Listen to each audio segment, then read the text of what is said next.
Hey folks, welcome back to Gaming Garbage, where we take a look at games, chat about the gaming news in the industry, and of course, stream for fun. Today we're going over gaming news consolidated. This is February 2nd through the 8th. We're going to talk about some Bioware. We're going to talk about some Nintendo, some EA.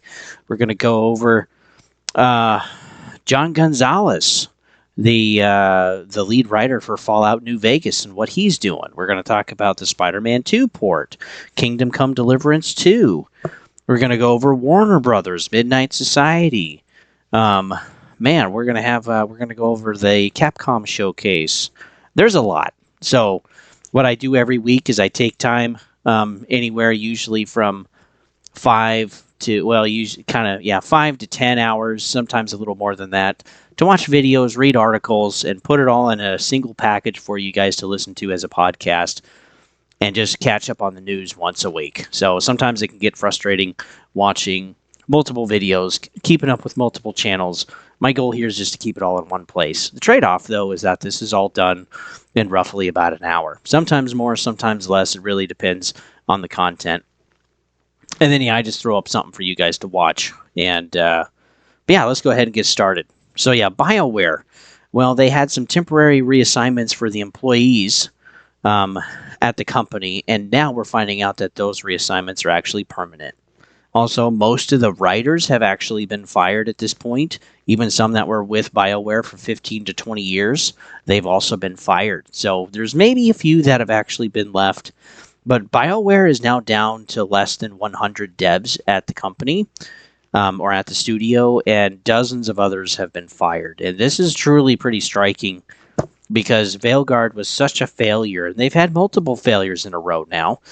But Veilguard was such a failure. They're pretty small. During Veilguard as well, they also had quite a few devs actually leave and go somewhere else, because again, they didn't enjoy what was going on. They didn't like what was happening, because again, Veilguard or Dragon Age has always been, single player experiences that have been story driven, good character development, all of that stuff, right? And experiencing the game with players as folks are, playing the game with those characters. So, with Veilguard, that wasn't necessarily the case, unfortunately.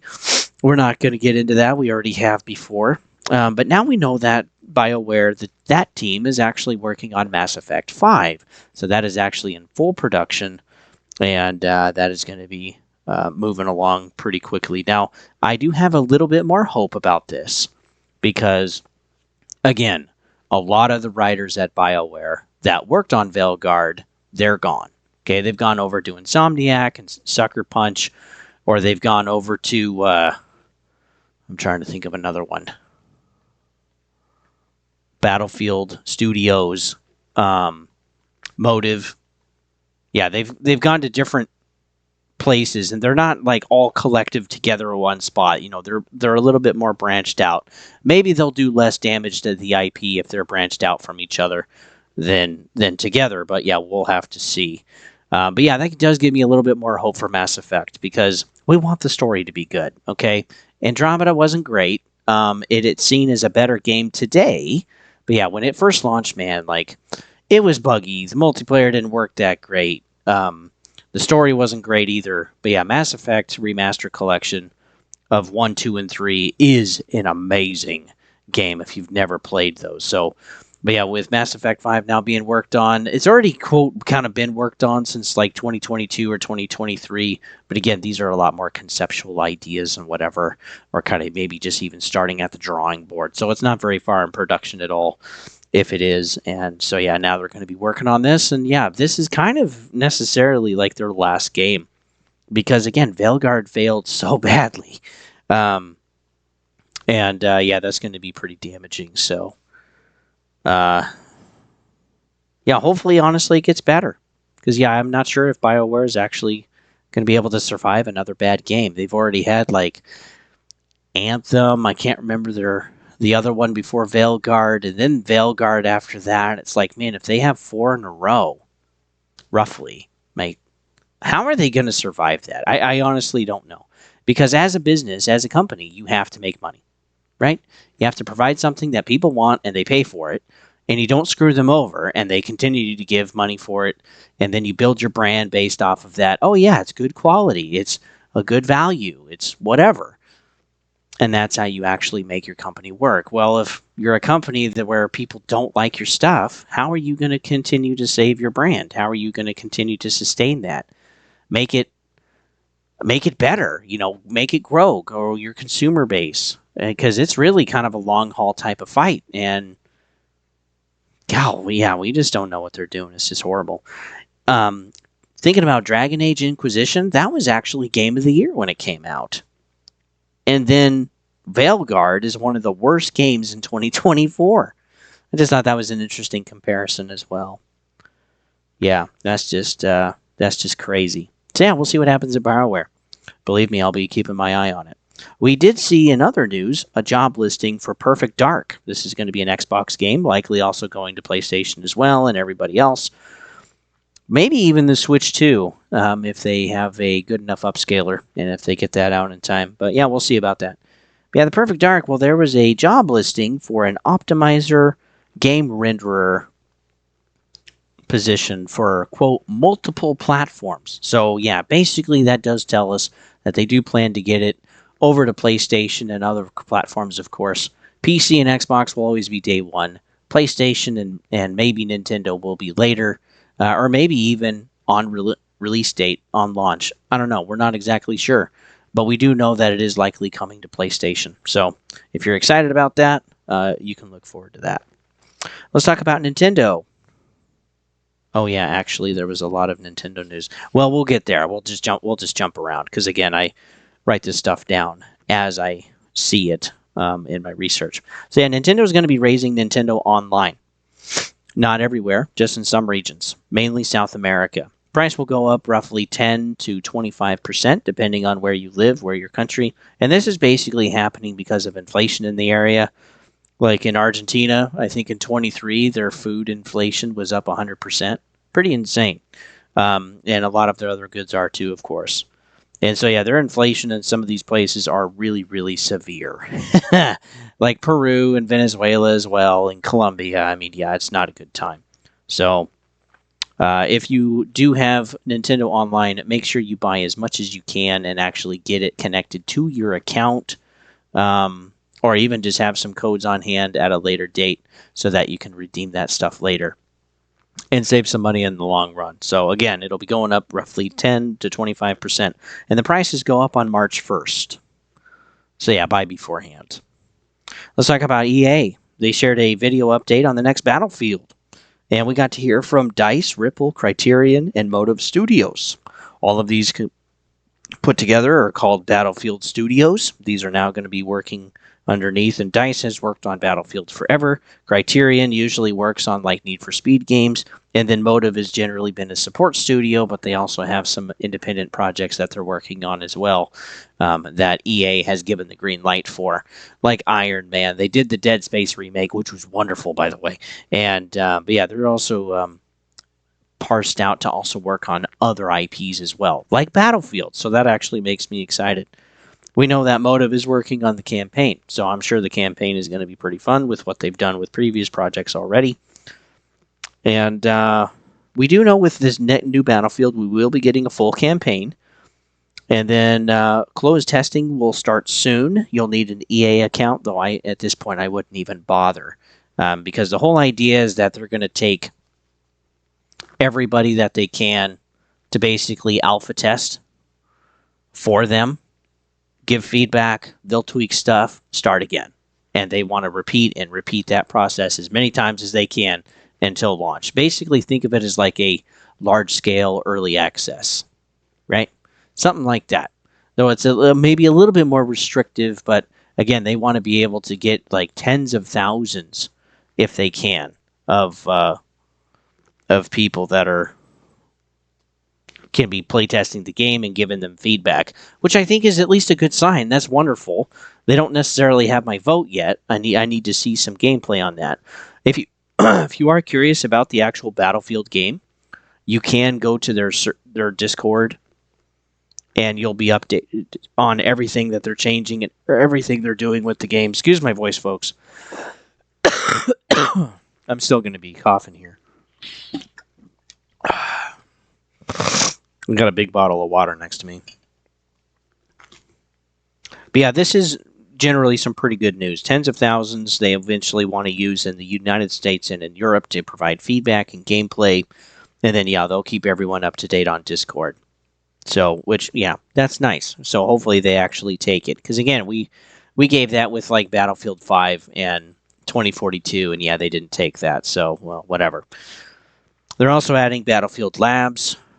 Again, this is all about the whole tester thing. So, yeah, they know that 2042 messed up really bad, and it was. It was horrible. Like, I basically didn't go back. I've heard, yeah, it's fixed now. It's like, well, yeah, 2 years after launch, yeah, that's a little late for me. So, yeah, with the feedback from 2042, they understand that they need to actually go back to some of the older battlefields. And with Battlefield 2042, excuse me, they did have some time where they put it in some of the older maps, and like that was the only game mode that was actually played in the game for quite a long time. So they know that they messed up. They know what people want, and seeing what we saw, it does actually look more promising. Again, I'm still not sold on it, but it does look more promising. We're seeing what looks like Iraq or Afghanistan. We're not seeing specialists this time. Excuse me, at least that we can see. We're also seeing pretty good destruction effects. And so, yeah, honestly, it does look pretty good. They are still using the Frostbite engine. Yeah, the testing for alpha right now, there's actually a queue for alpha testing, and it's over 200,000 in the queue right now. So if you do want to help alpha test, don't hold your breath. That is a massive, massive queue. And as far as I know, it's still actually growing. So, but I am excited. I should say I'm more excited about this Battlefield than, of course, the last couple. But I also want them to release it in its entirety, because Battlefield 5 and 2042, we haven't had the full package, quote unquote. 2042, they didn't even want to do a campaign. Okay, I can already play Warzone. Give me something else. And then Battlefield 5, they dished out different game modes and different features of the game over like a 12-month period. And eventually we got the whole package for $60. And that just felt like a real slap in the face. So I'll be waiting personally for open beta. There's no way I'm going to be able to get in. But I do hope this is competition for COD. We really need a good first-person shooter. And in my opinion, we really don't have one. So the Battlefield, you can still find servers. This is Battlefield 4. You can still find servers for it if you want to play. And then also the older CODs, you can also still find servers for that as well. They've turned them all on. So the alternative is the old stuff if you want to play something. Let's talk about John Gonzalez. He was the lead writer for Fallout New Vegas. Wonderful game, by the way. And he's actually back at Obsidian after 14 years. So he worked on Shadow of Mordor and Horizon 1 and 2 for PlayStation. It said right now that from Obsidian that he's a new creative director for a game, though it is not New Vegas 2. You can take that one to the bank. The project is, quote, something else. So the game sounds like it's in good hands. I am very curious about this. And this also means, too, that John Gonzalez also left Guerrilla Games recently. Like a couple weeks ago. Like last weekend. That's kind of surprising. And it means, too, that Sony is having a lot of lead changes in the company and in studios. Some people are choosing to leave. And again, some people are being fired. But yeah, this is one of the people that decided to leave. And basically go back to Xbox. And that wouldn't be the first time in the last few years. So yeah, this is very, very interesting. So yeah, we'll have to see what he's working on. Let's talk about the Spider-Man 2 port. It's bad. It's pretty freaking bad. Even some are saying that it never should have been released in the state that it's in for launch, which is horrible. SteamDB shows that over the last weekend, showed there's roughly 30,000 players so far. The peak was Sunday. Game is priced at $60. So far, it had 6,000 reviews with a 58%. Not great. Not good at all. PlayTracker shows that there's an estimate of about 100,000 buyers that have bought in this. VG Insights estimates about 150,000 buyers. So yeah, doing the math, they've basically been able to do about 60 to 90 million in revenue, though the port likely cost several million to do for Sony. And then they still have to give 30% over to Valve. So it's not like they made a ton of money on this so far. Again, if the port's really bad at launch, less people are likely to buy it. They'll wait for a sale, and that's cannibalizing sales they could have had. So again, and some people have said that it really feels like they didn't even try, honestly. And that's just frustrating. Again, we got a AAA game publisher, developer, and they put out that. And it's like, what are you doing? Like that shouldn't even be acceptable at all. Even from a company standpoint, it's like they know they're going to screw over the player base. Why the heck are they doing that? People complained about sometimes one frame having several seconds, not 30 frames per second, but like one frame per several seconds. It's just horrible. Crashes, shader issues. Yeah, this is just, again, missing on AAA quality like this game is supposed to be. We do know that so far there's been 11 million copies that have been sold on PlayStation 5. So yes, and we do know after 10 million they are actually profitable. They are making some money on this game, but again, it's not as much as they were hoping for. And honestly, the sales died out pretty quickly over at PlayStation. So this is why they're putting it over onto PC and Steam basically in 14 months. Because, again, they want to get some more money in the door. And I feel like, too, like this was Sony's shot for the game. But yeah, with 58%, all of the bugs, we now have Yakuza Hawaii coming, Monster Hunter Wilds coming, which we just did a beta on. I'm going to share about that in another video. Well, I should share that here, actually, real quick. Overall, from what Lion and I played, and Lion is a pretty big Monster Hunter fan. He's played just about all of them. I'm a lot newer, but it feels like another Monster Hunter game. Not great, not horrible, just somewhere in the middle. It's another Monster Hunter game. That's the short end of the stick. We'll have another video talking more about it later, but yeah. And then we also have Assassin's Creed Shadows. That'll be coming up soon as well. That even though it's going to underperform, it's still probably going to sell millions of copies. So yeah, PlayStation, they had their shot to sell Spider-Man 2 on PC, and that shot's gone. We have Kingdom Come Deliverance 2 that's actually out now already. That game is blowing up. That game's actually building momentum every day. We're almost at like 200,000 players on Steam, which is crazy. So, Sony really hasn't made that much from this game. They've also had Lego Horizons that completely failed as a port, which I'm sure they didn't make any money on. And PC ports have generally always been the worst, which sucks. But the next game we're going to talk about, it is actually one of the best PC games that you can actually play out there. It's Kingdom Come Deliverance 2, and they're having a really, really good launch.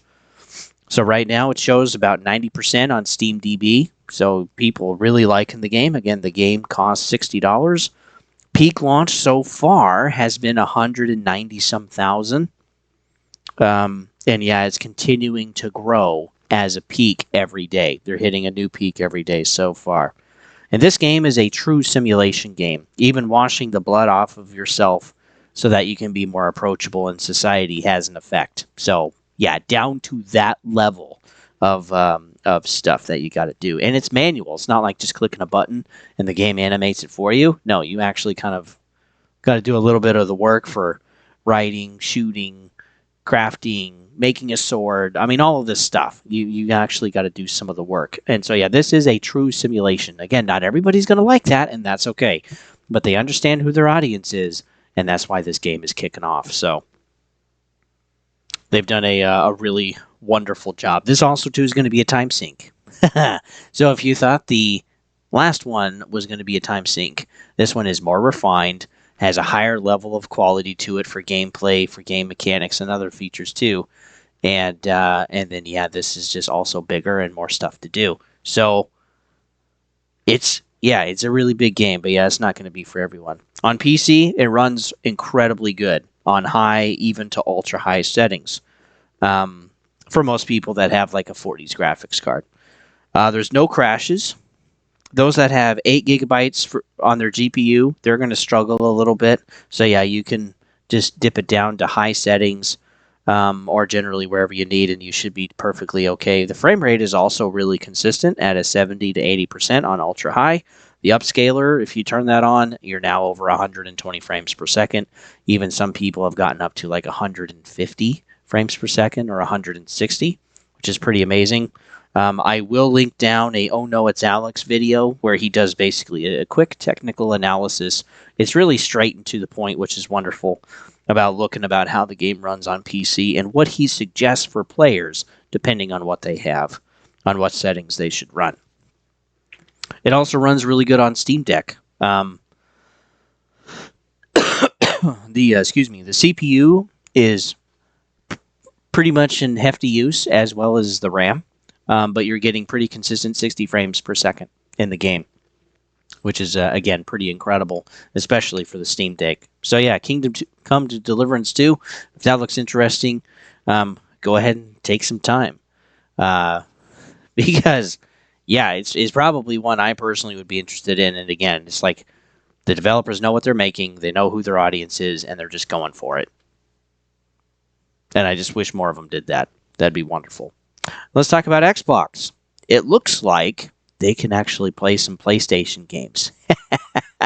Now, I know that's a little clickbaity. Yeah, it definitely comes with a caveat.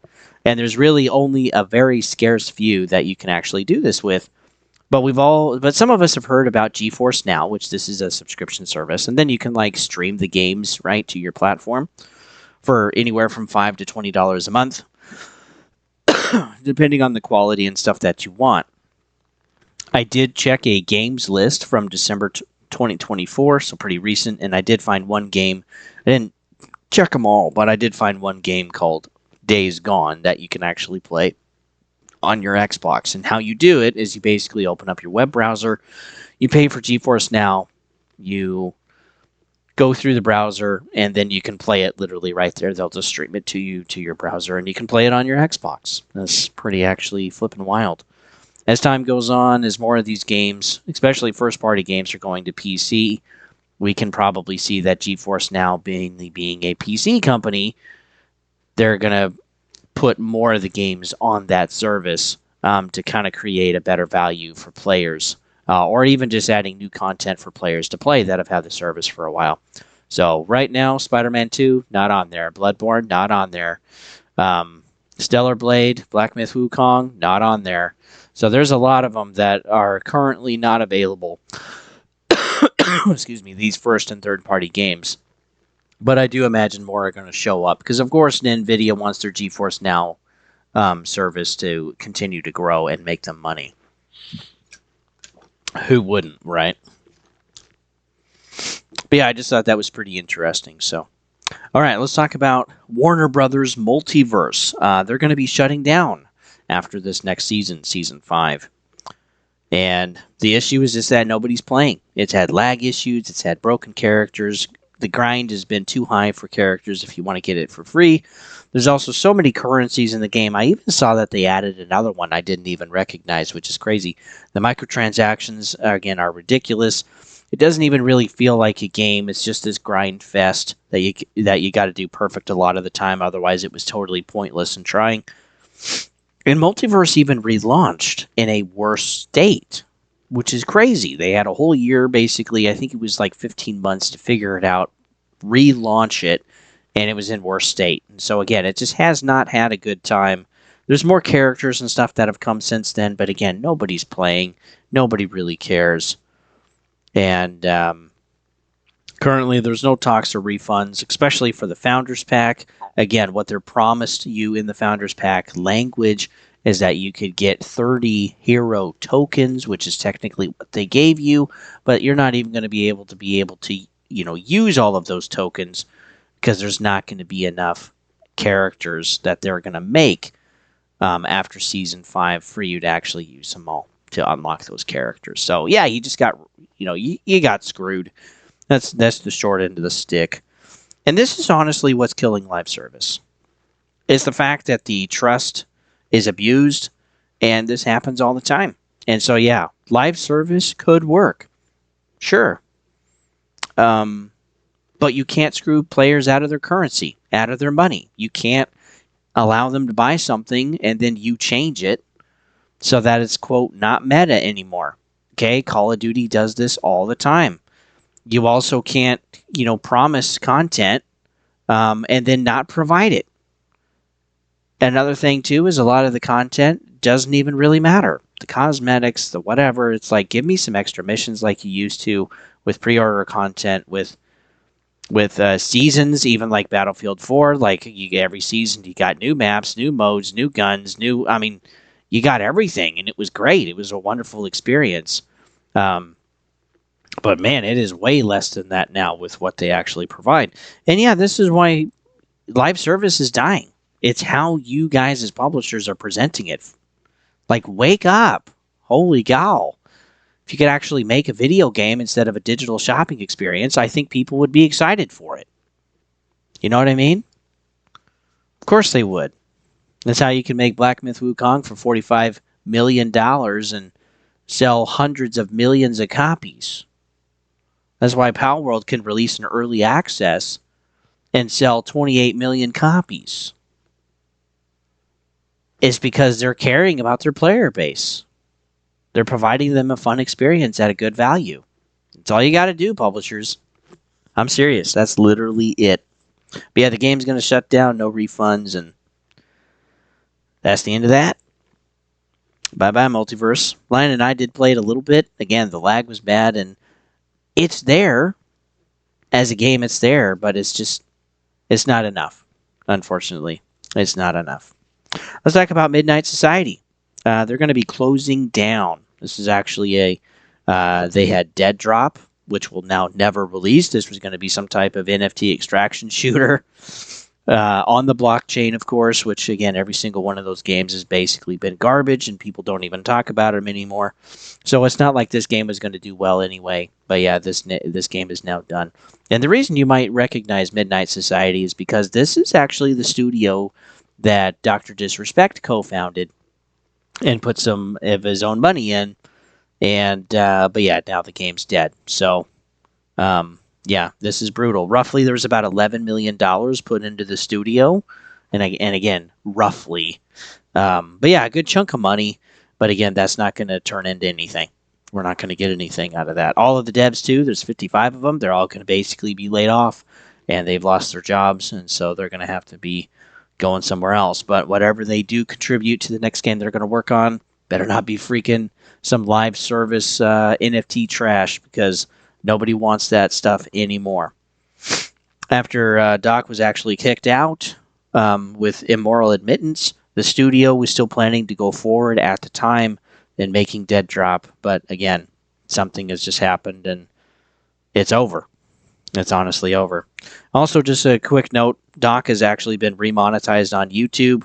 YouTube gave a statement saying that his ban was about a violation on the channel, which it was not. It was a violation of his character. And due to this type of ban, Doc, quote, still has the ability to reapply, which he has. And so Doc has been reinstated for monetization on YouTube. And Google cares about that money, man. He's still going to pull some in. Of course he is. And given him long enough, people won't really remember what he did anyway. It's not even really going to be talked about. But if we take a look at Social Blade at Doc's channel, he is down 800% on his views in the last 30 days. He's also lost 20,000 subscribers in the last 20 days. And again, I understand he's got millions, but he's been hemorrhaging by the tens of thousands for like the last several months now on his channel. And so, yeah, I doubt he'll also get deals like he did with like Turtle Beach and whoever else. And so, yeah, he'll still make some money, but like his damage is what he has. He's also going to have to live with that. He also can't be on Twitch anymore. I mean, there's a ton of stuff. So this thing is just continue to bite him in the ass. And, we should remember that, especially as men. Our behaviors, our choices will follow us a lifetime. We should remember that. Let's talk about the Capcom Showcase. This was February 4th. We got to see the Capcom Fighting Collections 1 and 2. Those are actually available right now. And then we also got to see Ace Attorney Investigations. This is Investigations 1 and 2. It's actually a collection you can buy. Also, the Okami sequel, remastered in HD. You can actually buy that right now. It still looks very much like an older game, and that's okay. But yeah, you can pick it up right now. I saw in the store for like $10. There's also Onimusha 2 remastered. This is coming out in 2025. Actually, I think it's available now. And then Onimusha Way of the Sword is coming out in 2026. And this looks like a dark, gritty, grindy game. Unapologetic. There's going to be some heads and limbs coming off. And if you're in Japan, yes, they are going to have a mode where that basically, well, not a mode, but the developers are going to take limb cutting off, and you'll just be taking down bodies. But everywhere else in the world, you're going to be able to cut some limbs off and heads, and that'll be actually pretty sweet. But yeah, in Japan, you're not going to be getting that. But yeah, that's going to be coming out. Way of the Sword 2026. There actually is digital sales right now on just about every single game that Capcom has. And so if you're interested, go ahead and have a look. So, yeah, it'll be pretty interesting. But yeah, honestly, that was the showcase in a nutshell. Let's take a look at some crazy data that I actually didn't expect over the last several years. It shows a trend of the gaming industry kind of going flat over everything else. So when we take a look at some companies, of course, they're up, some companies are down, and some are closed, but overall, the entire gaming industry is flat. We're having an effect, folks. We're not spending like we used to, and that is getting the gaming industry to the point where we're having these layoffs. We're not having the growth, even negative growth for some of these companies, hence the closures. And so that's why all of this is happening. It's pretty crazy. So yeah, no growth means closures and layoffs, especially public companies, because again, if they're not doing well, every 3 months they're going to have another revelation and revival over there, and basically put it as best as they can. But yeah, when you're losing money, there's just not much you can do to hide that. And so yeah, those layoffs are coming, leads are being removed in the gaming industry, and yeah, it's getting pretty crazy. When we take a look at other industries, they're actually almost all of them are growing, which is pretty wild. Movies, music, even books, which I was really surprised about books because almost nobody reads anymore. But that also can't be the case if books are doing better than the gaming industry right now and is still growing as an industry. So people have to be reading somewhere. But yeah, this does give me hope because the writing in games lately has been pretty horrible. From indies all the way to AAA, like Dustborn all the way to Veilguard. Let's just put some good titles out there. But if people, especially the general public, are reading again, then yeah, the future for writing does look better than it is today. In games, movies, shows, whatever. And of course, this is more of a long-term goal, anywhere from, 10 years on. It's not like we're going to see magic change in 3 years. No, this is going to take probably at least a decade. Because again, these people, they need to get a career, they need to get an education, they need to be able to support themselves and get out there and get on top of projects and be actually a part of the industries for media. And yeah, that's going to take some time. But, maybe in 2035, it's going to be looking a lot better. That would be great. I'd love to relive the 2000s and 2010s again, because the innovation and the storytelling of some of those games was just absolutely incredible. And I really miss it a lot. I really do. But it gives me hope that even books are growing while the gaming industry isn't. It shows that we're withholding our money. Maybe some of us have to as well, which either case, money isn't flowing into games, and they're starting to see that.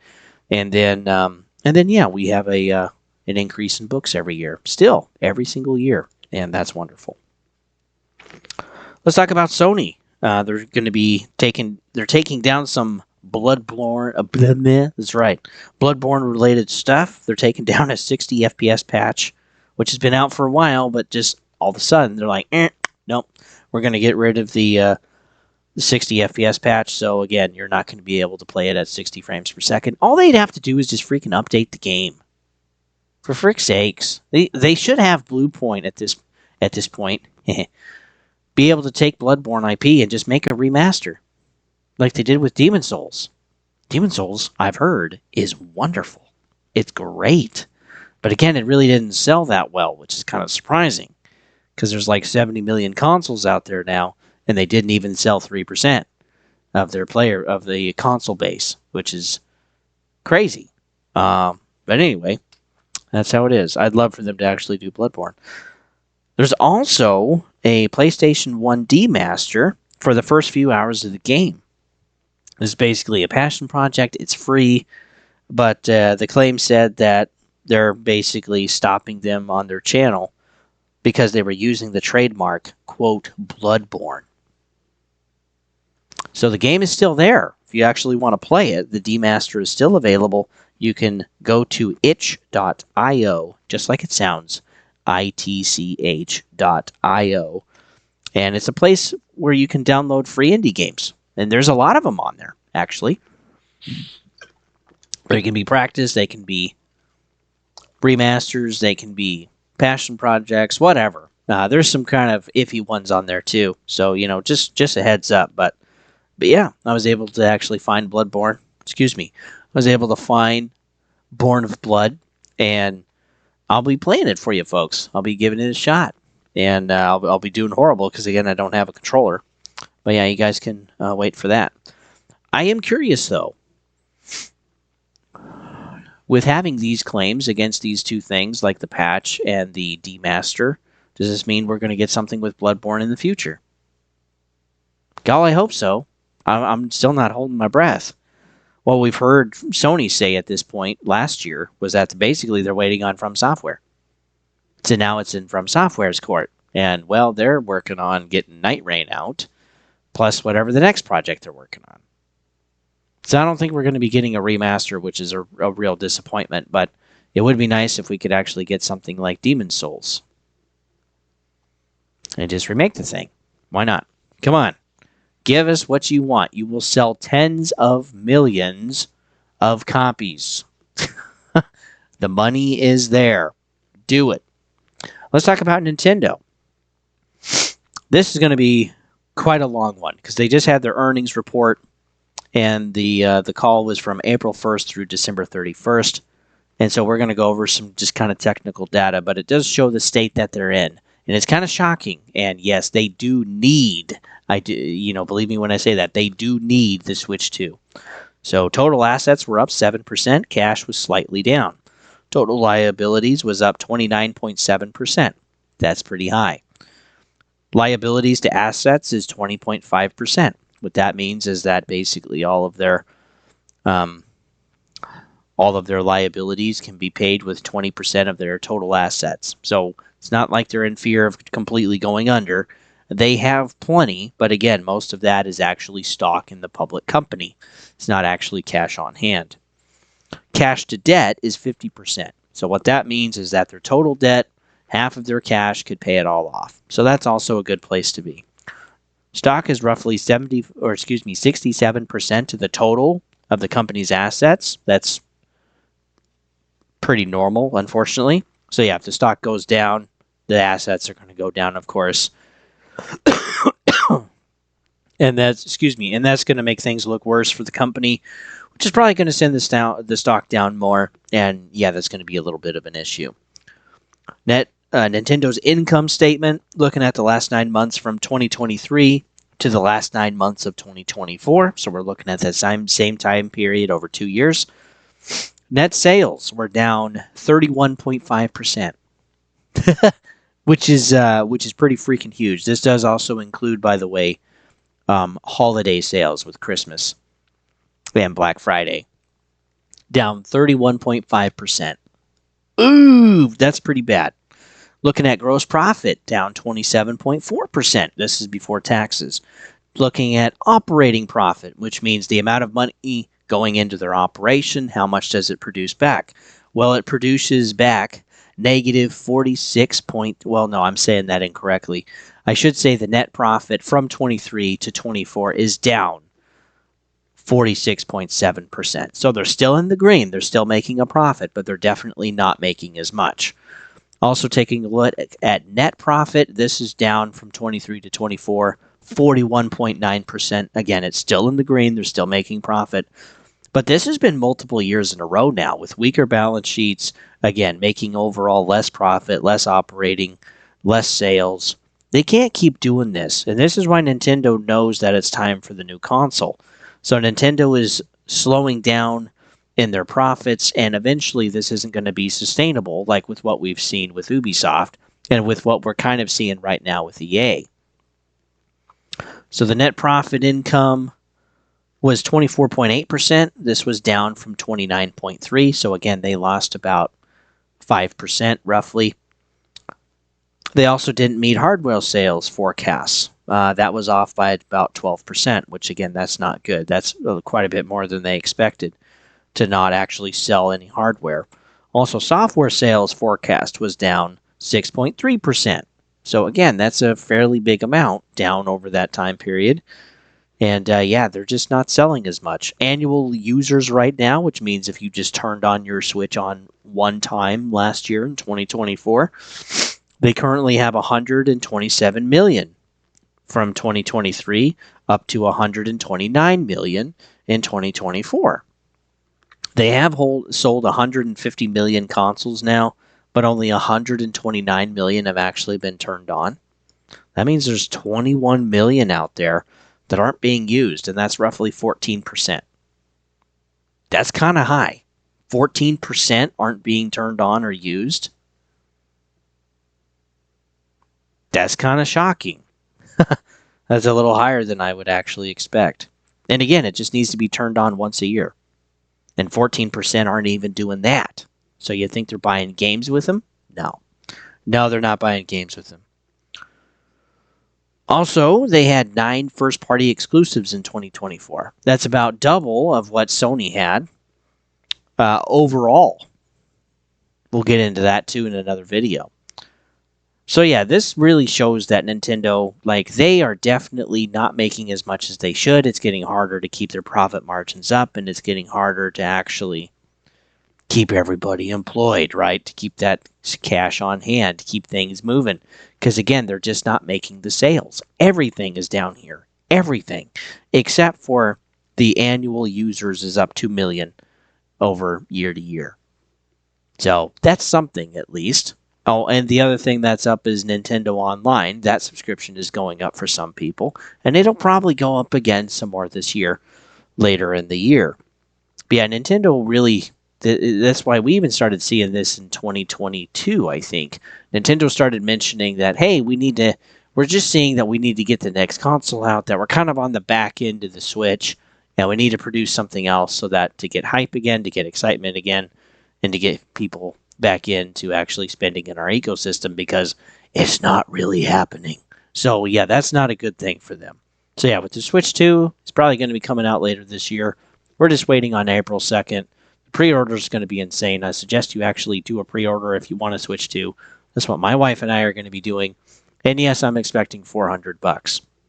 If it's more than that, less people are going to pre-order it and buy it. So then the scalpers are going to get fricked.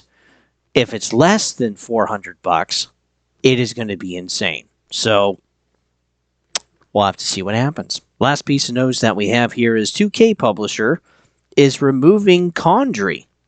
He's actually the head of 31st Union Studios, and they showed a trailer for Project Ethos. This is a hero shooter style with like a Fortnite look to it, Fortnite graphics, and it had a, quote, muted reception. And I hadn't even heard about the game, honestly. I had no idea what they were talking about, but this is a free-to-play model, so we can all understand that it's going to be live service. And while Condry is removed as the studio head at 31st Union, he's still going to be working closely on the project. So maybe until it's finally out the door. We're probably getting pretty close to that. But yeah, we have no idea who's going to be replacing him. And then as far as we know, 31st Union actually is not having any layoffs so far, which that's a good thing. But yeah, we've had multiple studios now and hundreds of, or excuse me, there are multiple studios and there are hundreds that have actually been working on Project Ethos. It hasn't just been 31st Union. They've been the head studio on the project, but there's been a lot of support studios as well. And so, yeah, again, if this project, free to play hero shooter, quote, doesn't do well with microtransaction sales, they're fricked. They are going to be fricked up a creek. So, and that'll be some layoffs for those studios, maybe even some closures. We'll have to see. But we are too finally seeing the leadership being removed and fired before the devs in some cases, because again, it's like you can't just keep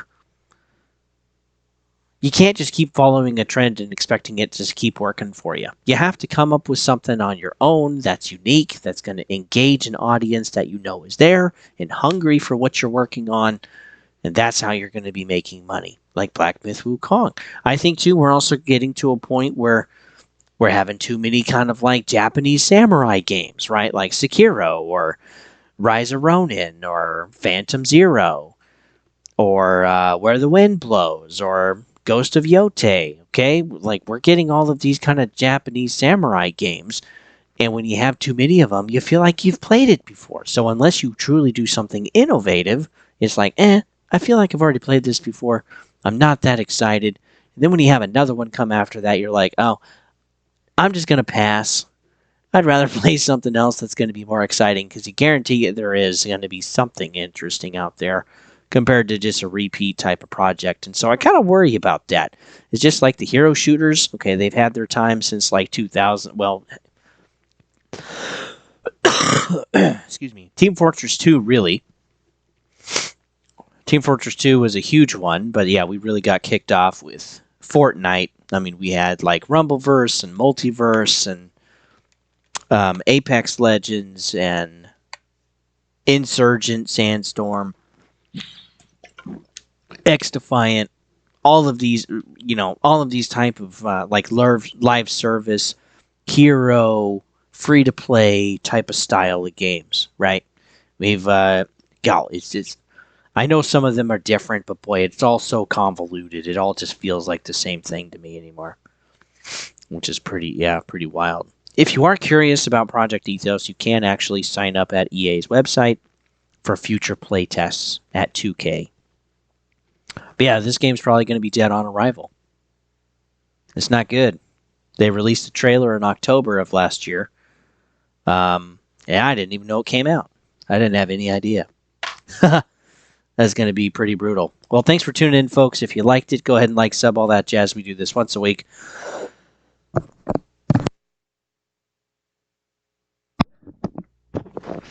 Along with other content too, like playthroughs and stuff. Oh man, we have Tomb Raider Remastered 4, 5, and 6 Volume 2 coming this month. I'm going to be so stoked for that.